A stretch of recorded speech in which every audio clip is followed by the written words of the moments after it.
இந்த குட்டி தீவு இயங்கிக் கொண்டிருப்பதற்கு மிக முக்கியமான காரணமாக இருக்கின்ற இலங்கையினுடைய படை வீரர்களையும் இந்த இடத்துல நாம நிச்சயமாக நினைவு கூறுகின்றோம். ஈரான் டகால்டி வேலை ஒன்று பார்த்திருக்காங்க. என்ன அப்படின்னு சொன்னா, USS ஆப்ரஹாம் லிங்கன் கப்பல் எந்த இடத்துல நிக்கோ அந்த இடத்தை சுத்தி சுத்தி சுத்தி பல ட்ரோன்களை ஈரான் தொடர்ச்சியாக அடுத்த ஒரு ட்ரோனை தொடர்ச்சியாக அமெரிக்காவினுடைய கப்பலை நோக்கி ஈரான் இப்ப இந்த பேச்சுவார்த்தை துருக்கியில இடம்பெறக்கூடாது, ஹொர்மோஸ் ஜலசந்தியில பேவார மாதிரி வந்து முன்னுக்கு நின்றிருக்காங்க. அவனால் பயந்துட்டாங்க கப்பலினுடைய மாலுமிமார் எல்லாரும். இப்ப இந்த பொட்டிக்குள்ள இருக்கிற விமானங்கள் என்ன அப்படின்னு சொல்லி பார்க்கக்குள்ள பேச்சுவார்த்தை எனக்கு முனக்கும்டா நீயும் நானும் மட்டும்தான் அந்த இடத்துல இருக்கணும். ஈரானுக்கு எதிரான தாக்குதலை அமெரிக்கா அறிவிக்கும் அப்படின்னு சொன்னா நாங்க எல்லாருமே ஒன்று சேர்ந்து இந்த ஹெலிகாப்டர் வந்து MI-28 அப்படிங்கிற ஹெலிகாப்டர் நேற்றிரவு ஈரான் அமெரிக்காவுக்கு ஒரு தகவல் ஒன்று டைரக்டா அனுப்பியிருந்தாங்க. என்ன அப்படின்னு சொன்னா, ஈரான் நீங்க சொல்ற மாதிரி தான் நாங்க கேட்கிறோம், ஓகே பேச்சுவார்த்தை இப்ப நம்ம அப்பட்டமான மனிதாபிமான உரிமை மீறல்களை இஸ்ரேலிய ஆக்கிரமிப்பு ராணுவம் காசாவுக்குள்ள செஞ்சு கொண்டு வராங்க. இன்றைய நாளினுடைய காணொலியை பார்க்க வந்திருக்கிற அனைவரையும் வரவேற்கிறேன். புகழ் அனைத்தும் இந்த உலகத்தை படைத்து பரிபாலித்துக் கொண்டிருக்கும் ஏக இறைவனாகிய ஒருவனுக்கு மாத்திரமே சொந்தமானது அப்படிங்கிற உளப்பூர்வமான எண்ணத்தோட இன்றைய நாள் ஆரம்பிக்கலாம். இன்றைய நாளை பொறுத்த வரைக்கும் நமது மண்ணுக்கும் நமது மக்களுக்கும் மிக முக்கியமான ஒரு நாளாக இருக்கு. 1505ஆம் ஆண்டுக்கு பிற்பட்ட காலப்பகுதியில இருந்து 1948ஆம் ஆண்டு இதே போன்ற ஒரு நாளில் பிப்ரவரி 4ஆம் தேதி வரைக்கும் இலங்கை ஆக்கிரமிப்பாளர்களின் கைகளில் சிக்கி சின்னாபின்னமாகி நமது வளங்கள் நமது கனிய வளங்கள் அத்தனையும் சுரண்டப்பட்டு கொண்டிருந்த போது இன்றைக்கு 78 ஆண்டுகளுக்கு முன்னர் நமக்கு சுதந்திரம் கிடைத்து சுதந்திர தேசமாக சுயாதீன தேசமாக நம்மளுடைய பெயரையும் பறைசாற்றி இன்றுடன் 78 ஆண்டுகள் பூர்த்தி அடைஞ்சிருக்கு. அதே போன்று இந்த சுதந்திர போராட்டத்துல உயிர் நீத்த அனைத்து சுதந்திர போராட்ட தியாகிகளையும் இந்த இடத்துல நாம நினைவு கூர்ந்தவனாக, அது மட்டும் இல்லாம இன்றைக்கு வரைக்கும் ஒற்றை ஆட்சியின் கீழே இந்த குட்டி தீவு இயங்கிக் கொண்டிருப்பதற்கு மிக முக்கியமான காரணமாக இருக்கின்ற இலங்கையினுடைய படை வீரர்களையும் இந்த இடத்துல நாம நிச்சயமாக நினைவு கூறுகின்றோம். அதே போன்று வரும் காலங்கள்ல எந்த அரசாங்கமாக இருந்தாலும் ஒரு பிரச்சனையும் கிடையாது.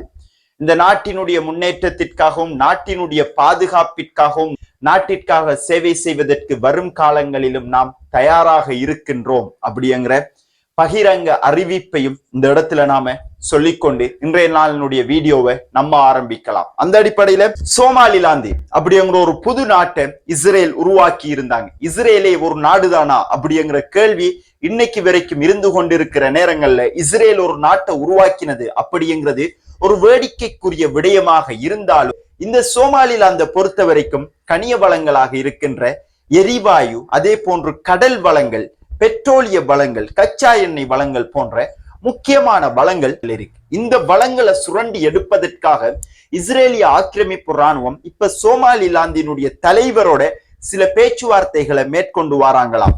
இதற்கு சோமாலிலாந்து எதிர்பார்க்கிற விடயம் இஸ்ரேலிடத்தில் இருந்து என்ன அப்படின்னு சொன்னா, எவ்வாறு தங்கள் நாட்டில் இருக்கிற மிக முக்கியமான வளங்களை அமெரிக்காவுக்கிட்ட தாரை வார்த்து அமெரிக்காவுக்கிட்ட இருக்கிற டெக்னாலஜிகளை அரபு நாடுகள் பெற்றுக்கொண்டிருக்கோம், அதே போன்று சோமாலிலாந்தினுடைய வளங்களை இஸ்ரேலிய ஆக்கிரமிப்பு ராணுவங்கள்கிட்ட கொடுத்து இஸ்ரேலிய ஆக்கிரமிப்பு நாட்டினுடைய தொழில்நுட்பத்தை பெறுவதற்காக சோமாலிலாந்தை நடைமுறைப்படுத்தப்படல உத்தியோகபூர்வமாக இணக்கம் தெரிவித்திருப்பதாக அங்கிருந்து வர தகவல்கள் நமக்கு உறுதிப்படுத்தி கொண்டிருக்கு அப்படின்னு சொல்லலாம். இது ஒரு புறமாக சோமாலிலாந்தில் இஸ்ரேல் இவ்வாறான வேலைகளை செஞ்சு கொண்டிருக்கக்குள்ள காசாவினுடைய பிரதேசங்களையும் தொடர்ச்சியான தாக்குதலை எந்த தங்குதடையும் இல்லாம இஸ்ரேல் செஞ்சு கொண்டிருக்காங்க. அந்த அடிப்படையில அல்பவாசி கான் யூனிஸ் பிரதேசங்கள்ல இஸ்ரேலிய ஆக்கிரமிப்பு ராணுவங்கள் டென்ட்டுகள்ல வசிச்சு கொண்டிருந்த மக்களினுடைய ஒரு குடியிருப்பை நோக்கி வான்வழி தாக்குதல் செஞ்சிருக்காங்க. இதுல பலர் படுகாயம் அடைஞ்சிருக்காங்க. அது மட்டும் இல்லாம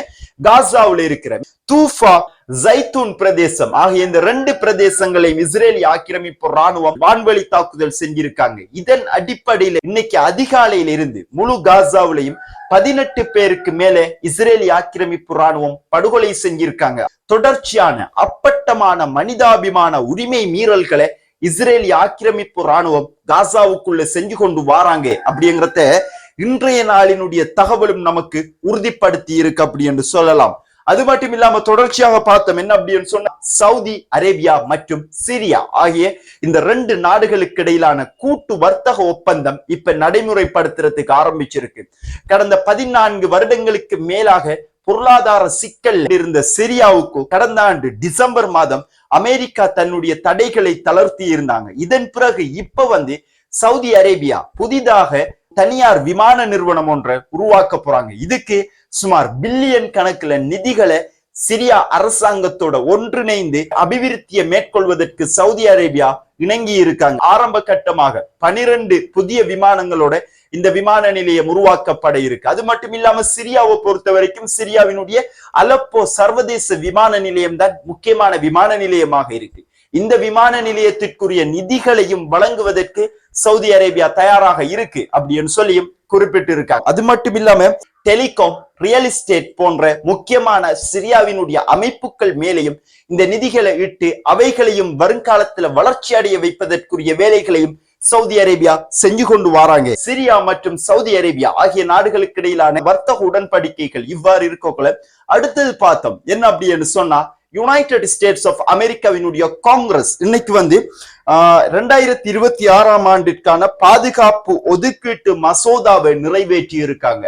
எப்பொழுது எல்லாம் பாதுகாப்பு ஒதுக்கீட்டு மசோதா, சொல்ல போன நம்ம பாஷையில பட்ஜெட், யுனைடெட் ஸ்டேட்ஸ் அமெரிக்கா நிறுவுறாங்களோ அப்பெல்லாமே அவங்களுடைய நாட்டினுடைய பாதுகாப்பிற்கு எவ்வாறானது ஒரு பட்ஜெட்டை போடுறாங்களோ அதே போன்ற ஒரு பட்ஜெட்டை தான் இஸ்ரேலுக்காகவும் சேர்த்து போடுவாங்க. அந்த அடிப்படையில இந்த முறையும் 4 பில்லியனுக்கு அதிகமான ராணுவ உதவிக்கான பட்ஜெட்டை இஸ்ரேலுக்காக மட்டுமே தனியே ஒதுக்கி இருக்காங்க. அதுல 3.5 பில்லியன் அப்படிங்கிற நேரடி ராணுவ வளர்ச்சிக்கான நிதியாக இருக்கு. அது மட்டும் இல்லாம 500 மில்லியன் நிதி உதவி அப்படிங்கிறது இஸ்ரேலினுடைய அயன் டோம்களினுடைய வளர்ச்சி மற்றும் அவர்களினுடைய வான் பாதுகாப்பு அமைப்புகளை எவ்வாறு மேம்படுத்தலாம் அப்படிங்கிற அடிப்படையிலையும் யுனைடெட் ஸ்டேட்ஸ் ஆஃப் அமெரிக்கா இஸ்ரேலுக்கு இந்த நிதிகளை கொடுக்காங்க. இஸ்ரேலுக்கு இவ்வாறான நிதிகளை கொடுத்த யுனைடெட் ஸ்டேட்ஸ் ஆஃப் அமெரிக்கா இஸ்ரேலுக்கு சார்பா இயங்காம இருக்கிற UNRWA மற்றும் யுனைடெட் நேஷனினுடைய ஹியூமன் ரைட்ஸ் ஆகிய இந்த நிறுவனங்களுக்கு நிதி ஒதுக்குறத மொத்தமாக தடை செஞ்சிருக்காங்க இந்த மசோதாவின் ஊடாக. அப்படிங்கிறதும் இன அழிப்பை மேற்கொள்ற ஒரு நாட்டிற்கு நிதியை ஒதுக்கி போட்டு அந்த இனத்தை காப்பாற்றுற நிறுவனங்களுக்கான நிதியை தடை செஞ்சு அப்படிங்கிற ஒரு பாலிசியின் கீழே தான் அமெரிக்கா சென்று கொண்டிருக்கு. இஸ்ரேலுக்கு ஒதுக்கிய நிதியினுடைய தரவுகள் இவ்வாறு இருக்கும் பொழுது அடுத்தது பார்த்தோம் என்ன அப்படின்னு சொன்னா, ஈரான் மற்றும் அமெரிக்கா ஆகிய நாடுகளுக்கு இடையிலான முருகல் நிலைகள் அதிகரிச்சு கொண்டிருக்கு. அதற்கிடையில பேச்சுவார்த்தையும் இருந்துச்சு. இவைகள் சம்பந்தப்பட்ட தகவல்களுக்குள்ள இப்ப நாம உள்நுழையலாம். அந்த அடிப்படையில பார்த்தோம் என்ன அப்படின்னு சொன்னா, நம்ம எல்லாருக்குமே தெரிஞ்ச விஷயம்தான், ஈரான் மற்றும் அமெரிக்கா ஆகிய நாடுகளுக்கு இடையில பேச்சுவார்த்தை இடம்பெற போகுது. இந்த பேச்சுவார்த்தையானது வரும் வெள்ளிக்கிழமை துருக்கியினுடைய இஸ்தான்புல்ல இடம்பெறுவதாக இருந்துச்சு. இங்கதான் ஒரு ட்விஸ்ட் ஈரான் வச்சிருந்தாங்க. நேற்றிரவு ஈரான் அமெரிக்காவுக்கு ஒரு தகவல் ஒன்றை டைரக்டா அனுப்பியிருந்தாங்க. என்ன அப்படின்னு சொன்னா, இப்ப இந்த பேச்சுவார்த்தை அப்படிங்கிறது ஈரானுக்கும் அமெரிக்காவுக்கும் இடையில இருக்கிற பேச்சுவார்த்தை தான் தவிர நடுவுத்துல எந்த நாடுகளும் வரக்கூடாது. நேற்றைய வீடியோல நம்ம சொல்லியிருந்தோம், சவுதி அரேபியாவினுடைய தூதுவர், துருக்கியினுடைய தூதுவர், பாகிஸ்தானினுடைய தூதுவர், அதே போன்ற யுனைடெட் அரபு எமிரேட்ஸினுடைய தூதுவர், கத்தாரினுடைய தூதுவர் போன்ற முக்கியமான தூதுவர்கள் யுனைடெட் ஸ்டேட்ஸ் ஆஃப் அமெரிக்கா மற்றும் ஈரான் ஆகிய இந்த 2 நாடுகளுக்கு இடையிலான பேச்சுவார்த்தைக்குள்ள வரப்போறாங்க அப்படின்னு சொல்லியிருந்தோம். பட் ஈரான் இதை மொத்தமாக கம்ப்ளீட்டா ரிஜெக்ட் பண்ணிருக்காங்க. பேச்சுவார்த்தை எனக்கு உனக்கும்டா, நீயும் நானும் மட்டும்தான் அந்த இடத்துல இருக்கணும்.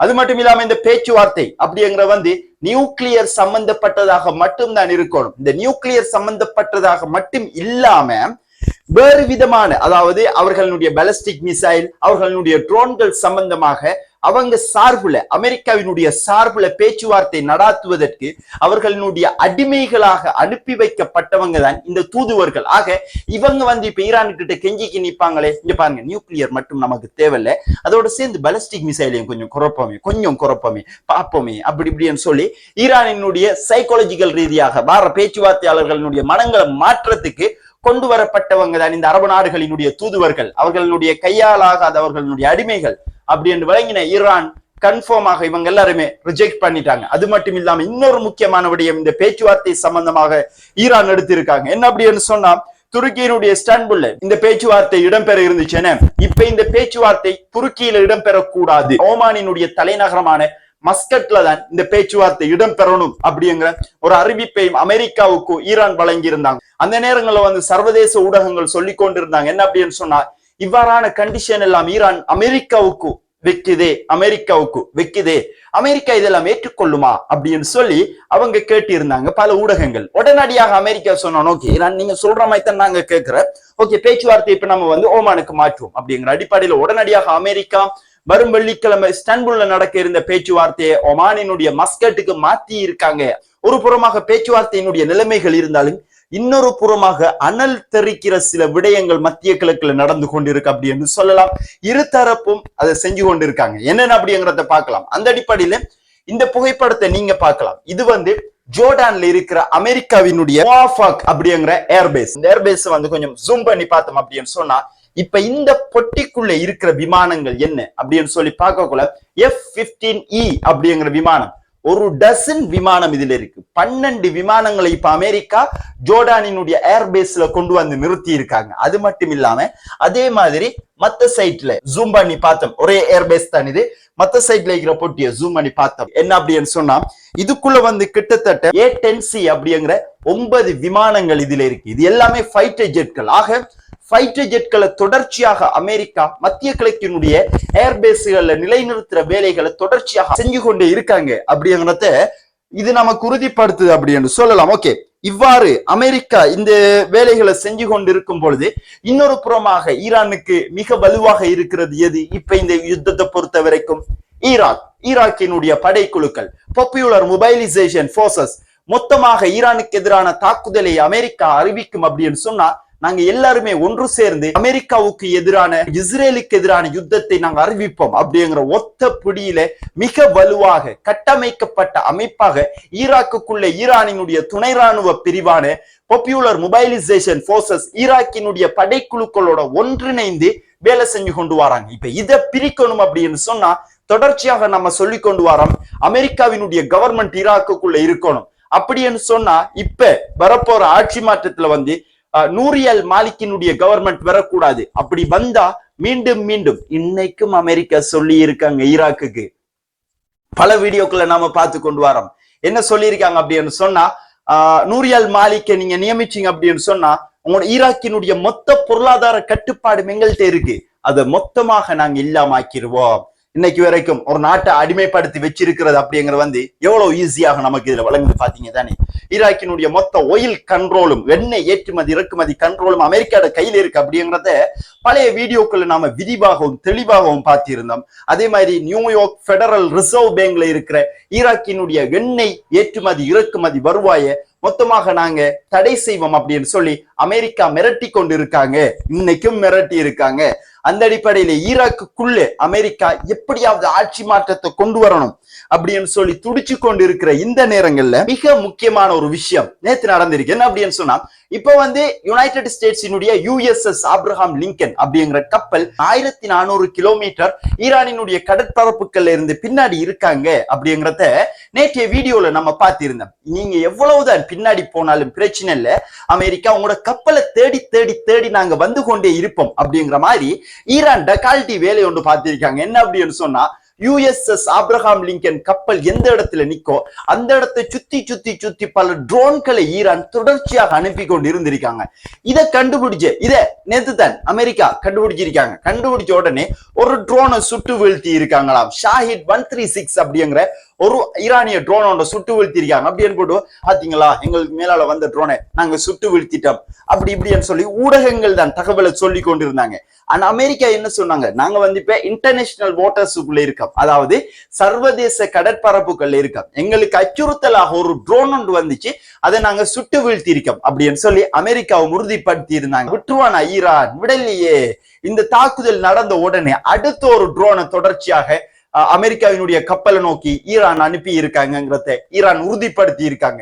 அது மட்டும் இல்லாம ஈரானினுடைய அரசாங்க செய்தி நிறுவனம் இன்னைக்கு உறுதி செஞ்சிருக்காங்க. என்ன அப்படின்னு சொன்னா, USS ஆப்ரஹாம் லிங்கன் கப்பல் எவ்வளவு இருக்கு, எப்படி இருக்கு, அதனுடைய செயற்பாடுகள் எப்படி இருக்கு, அதுல எத்தனை விமானம் நிக்கு அப்படிங்கிற அத்தனை தரவுகளும் செய்திகளும் மினிட் பை மினிட் ஒவ்வொரு நிமிடமும் ஈரானினுடைய ராணுவத்துக்கு கிடைச்சு கொண்டே இருக்கு அப்படிங்கிறதையும் ஈரான் சொல்லி இருக்காங்க. அப்படின்னு சொன்னா அமெரிக்காவினுடைய சகல விதமான பாதுகாப்பு வலைகளையும் ஈரானினுடைய ட்ரோன்கள் உடைச்சு கொண்டு அவங்களுடைய கண்காணிப்பு வேலையை தொடர்ச்சியா செஞ்சு கொண்டிருக்காங்க. இது மட்டும் இல்லாம இன்னொரு பகடியான விஷயம் ஒண்ணு ஹொர்மோஸ் ஜலசந்தியில நடந்திருக்கு. என்ன அப்படின்னு சொன்னா, அமெரிக்கா கொடியோட ஒரு வர்த்தக கப்பல் ஒன்று வந்து ஹொர்மோஸ் ஜலசந்தியால எண்ணெய் ஏற்றி கொண்டு வந்திருக்கு. அந்த கப்பலை ஈரானினுடைய துப்பாக்கி தாங்கிய போர்டுகள் எல்லாமே வந்து ஹொர்மோஸ் ஜலசந்தியில பேவார மாதிரி வந்து முன்னுக்கு நின்றிருக்காங்க. அவனால் பயந்துட்டாங்க. கப்பலினுடைய மாலுமிமார் எல்லாரும் பயந்துட்டாங்களாம். பயந்த உடனே அப்ப ஈரானிய ராணுவம் வந்து பாத்தீங்களாம், நாங்க வந்து சும்மா என்ன மாதிரியான கப்பல் போகுது அப்படின்னு சொல்லி சோதனை செய்யறதுக்காகத்தான் நாங்க வந்தோம் அப்படின்னு சொல்லி ஈரானினுடைய இந்த கடற்படை சொல்லி இருக்காங்க. அதாவது அவங்க வந்ததுக்குரிய முக்கியமான காரணம் என்ன அப்படின்னு சொன்னா, சும்மா வந்து அலர்ட் பண்றது தெரியும் தானே. நம்ம வந்து இப்ப சின்ன பருவத்துல நம்ம இடத்துக்குள்ள நமக்கு பிடிக்காத ஒருத்தன் வாரான் அப்படின்னு சொன்னா அவனை திடீர்னா மாதிரி போய் பயமுறுத்துறேன். அப்படி ஈரானினுடைய போர்டுகள் போய் அமெரிக்காவினுடைய கொடியோட வந்த ஒரு கப்பலை பயமுறுத்தாட்டி இருக்காங்க அப்படின்னு சொல்லலாம். இது எங்கட இடம் அப்படின்னு சொல்லி இருக்காங்க. ஓகே, இது இவ்வாறு இருக்கிற நேரங்கள்ல அடுத்து வந்து பார்த்தோம் என்ன அப்படின்னு சொன்னா, இந்த ஹெலிகாப்டர் வந்து MI-28 அப்படிங்கிற ஹெலிகாப்டர். இந்த ஹெலிகாப்டர் வந்து ரஷ்யாவினுடைய மேடு ஹெலிகாப்டர். இப்ப இந்த ஹெலிகாப்டர் வந்து ஈரானினுடைய நாடு தழுவிய ரீதியில சேவைக்குள்ள ஈடுபடுத்தப்பட்டிருக்கு. இந்த தாக்குதல் ஹெலிகாப்டர்களை ஈரான் வாங்கி இருக்காங்க அப்படிங்கிறதும் இன்னைக்கு உறுதி செய்யப்பட்டிருக்கு. அது மட்டும் இல்லாம இப்ப வந்து இந்த ஹெலிகாப்டர்கள் மட்டும்தான் ஈரானுக்கிட்ட இருக்கு அப்படின்னு சொல்லி பார்த்தோம்னா கிடையவே கிடையாது. இது கிடைச்சதே இன்னைக்கு தான் ஈரானியர்களுக்கே தெரிய வந்திருக்காங்க. ஈரான் எவ்வளவு ரகசியமாக காய்களை நகர்த்தி கொண்டு இருக்காங்க அப்படின்னு பாத்தீங்க தானே. அது மட்டும் இல்லாம இன்னும் ரஷ்யாவினுடைய Su-35 அப்படிங்கிற ஃபைட்டர் ஜெட்களும் இப்ப ஈரானுக்கிட்ட இருக்கு. 12 நாள் யுத்தத்துல வந்து ஜூன் மாதம் 2025 இடம்பெற்ற யுத்தத்துல ஈரானினுடைய வீக்னஸ் எது இருந்துச்சு, ஈரானினுடைய ஏர் டிஃபென்ஸ் சிஸ்டம். அப்ப அதை ஈரான் 100% சரி செஞ்சா மட்டும்தான் அடுத்த ஒரு யுத்தத்துக்கு போகலாம் அப்படிங்கிற ஒரு கேள்விக்குறி, ஒரு கேள்வி கணைகள் ஈரானுக்கு இருந்துச்சு. ஆனா இப்ப ஈரான் தொடர்ச்சியாக வாங்க அடிப்போம் பாத்துக்கலாம், யாரு நீங்க அமெரிக்காவா வாங்க அப்படின்னு சொல்றாங்க. அப்படின்னு சொன்னா அதுக்கு காரணம் ஈரான் தங்களுடைய வான் பாதுகாப்பு படையை 100% சரி செஞ்சிட்டாங்க அப்படிங்கறத அதுக்கு அர்த்தம். அந்த அடிப்படையில இந்த MI-28 ஈரானினுடைய வான் பரப்புகள்ல பார்க்கப்பட்டிருக்கு, அவதானிக்கப்பட்டிருக்கு. அது மட்டும் இல்லாம ஈரான் Su-35 போன்ற ரஷ்யாவினுடைய ஃபைட்டர் ஜெட்களையும் வாங்கி இருக்காங்க அப்படிங்கிறதையும் இவைகள் உறுதிப்படுத்தி இருக்கு அப்படின்னு சொல்லலாம். அது மட்டும் இல்லாம IRGC மூத்த அதிகாரியான மேஜர் ஜெனரல் ஹுசைன் டகாகி என்ன சொல்லியிருக்காரு அப்படின்னு சொன்னா, ஈரானை பொறுத்த வரைக்கும் தற்பாதுகாப்பு ஆயுதங்களுக்கு எந்த பஞ்சமும் கிடையாது, நரம்பி வலிஞ்சு கொண்டு இருக்கு என்று நம்ம சொல்லுவாங்க தெரியும் தானே. அப்படி நிறைய ஆயுதங்கள் எங்கள்கிட்ட இருக்கு அப்படிங்கிறதையும் ஈரானினுடைய IRGC மூத்த அதிகாரி இந்த கருத்துக்கள் இன்னைக்கு வழங்கி இருக்கார் அப்படின்னு சொல்லலாம். அந்த அடிப்படையிலே ஈரான் அமெரிக்கா ஆகிய இந்த 2 நாடுகளும் யார் மத்திய கிழக்க கண்ட்ரோல் பண்ணி வச்சிருக்காங்க அப்படிங்கறத காட்டுவதற்குரிய முக்கியமான காய் நகர்த்தல்கள்ல ஈடுபட்டு கொண்டிருக்காங்க. ஒவ்வொரு நாளுமே முக்கியமான கட்டங்களை நோக்கி இந்த காய் நகர்வுகள் இடம்பெற்று சென்று கொண்டிருக்கு. இவை சம்பந்தப்பட்ட தொடர்ச்சியான தகவல்களை நாம உங்களுக்கு வழங்கி கொண்டிருக்கோம். அந்த அடிப்படையில இன்னைக்கு என்ன நடந்திருக்கு அப்படிங்கிற சம்பந்தமா நீங்க தெளிவா தெரிஞ்சு கொண்டிருப்பீங்க அப்படின்னு சொல்லி நாம நம்புறோம். அந்த அடிப்படையில நீங்க இந்த தகவல்களை தெரிஞ்சு கொண்ட மாதிரி உங்களுக்கு தெரிஞ்சவங்களும் உங்களுடைய சொந்தக்காரங்களும் இந்த தகவல்களை தெரிஞ்சு கொள்ளட்டும் அப்படின்னு சொன்னா நீங்க இந்த வீடியோ ஷேர் பண்ணி விடுங்க அவங்களுக்கு அப்படின்னு கேட்டுக்கொண்டு இதுவரைக்கும் உங்களுடைய முக்கியமான நேரங்களை ஒதுக்கி நம்மளுடைய வீடியோ பார்த்ததுக்கு மிக்க நன்றிகள். Thank you very much.